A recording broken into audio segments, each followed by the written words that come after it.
ચાલો મિત્રો, કેમ છો બધા? જય માતાજી. હવે આપણે આજે બનાવીશું રીંગણા બટેકાનું શાક. સામાન્ય રીતે સૌથી વધારે ખવાતું જો શાક હોય તો એ રીંગણા બટેકા છે. તો આપણે આજે અહીંયા રીંગણા બટેકા, ટમાટા, ડુંગળી, મરચાં ને એવું બધું લઈ લઈશું અને બધાને સારી રીતે સફાઈ કરી લઈશું. ત્યારબાદ લસણ પણ ફોલી લીધું છે.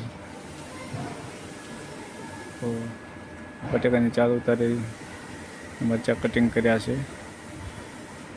તો રીંગણા બટેકાનું શાક બધા લોકોને બહુ જ ભાવતું હોય છે. સરસ મજાનું શાક બનાવીશું. ડુંગળી અને મરચાંનો વઘાર કરીશું, ઉપરથી ટમેટાં નાખીશું, બટેકા નાખીશું. ખાવામાં બહુ સ્વાદિષ્ટ હોય છે રીંગણા બટેકાનું શાક.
રીંગણા બટેકાનો બધાનો વઘાર સરસ રીતે થઈ ગયો છે, તમે જોઈ શકો છો.